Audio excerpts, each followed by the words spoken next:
How interesting. I mean, there are so many angles to approach this. I mean, I'd chosen the theme of Islam and Christianity and to look at where the commonalities were, or because the little research that I'd ever done made it very clear that at some point the people of Rome and the Islamic world would come together within this scenario.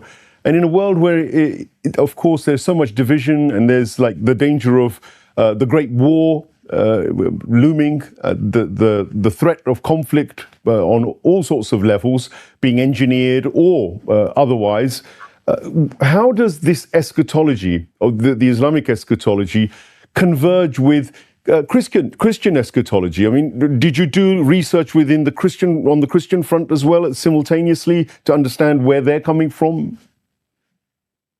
I made a choice as a scholar, a scholarly choice, many years ago, not to comment on Christian eschatology, not to appear as a critic of Christian eschatology or an analyst of Christian eschatology. Mm-hmm. The only time I would refer to Christian eschatology is when I had no alternative. I had to do it. I did that because I felt it would be more productive and more respectful to allow the Christian to explain his eschatology. And after he has explained his eschatology, and I have explained our eschatology, that we then engage each other in respectful dialogue.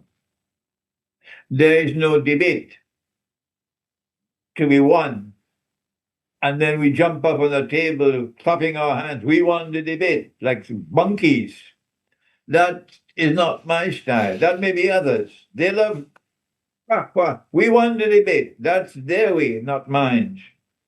And because I adopted this respectful way of dealing with the Christian world, I am now living to see the fruits of it, that the Christian world is now responding to me, not the Christian world that follows Santa Claus.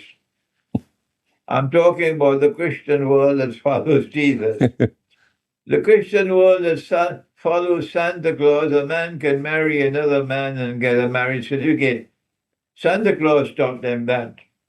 But the Christian world that follows Jesus is different. And this world is fighting, waging war on that Christian world.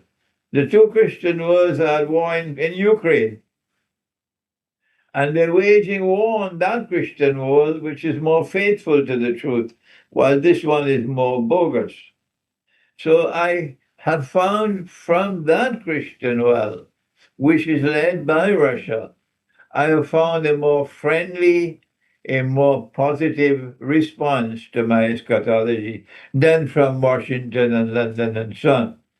And the methodological quandary in which they are is that both our world of Islamic scholarship and their world of Islamic scholarship have problems in methodology.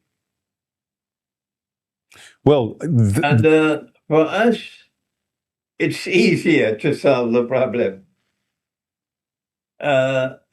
My teacher of blessed memory, Maulana Dr. Fazlur Rahman Ansari, qualifies as the most eminent scholar, eminent student of Dr. Iqbal. Dr. Iqbal left the world with this statement, that we want a reconstruction of religious thought in Islam.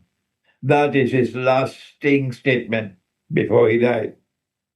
A reconstruction of religious thought in Islam, because Iqbal realized that there was deficiency and defects in our methodology.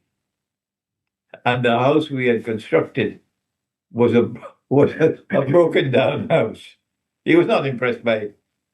Iqbal said, the world of Islam stopped thinking 500 years ago. It's there in his book. Yes. Well, reconstruction of religious thought of Islam. My teacher was the most important student of Iqbal to respond to his request for that reconstruction of religious thought in Islam. My teacher was Maulana Dr. Muhammad Fadlur Rahman Ansari, rahimahullah. And the most important thing of all that he did in reconstruction is to remind the Sunni world and remind the Shia world that the Quran has come to deliver absolute truth. Absolute truth. well, And therefore, the Quran must be accepted without question. this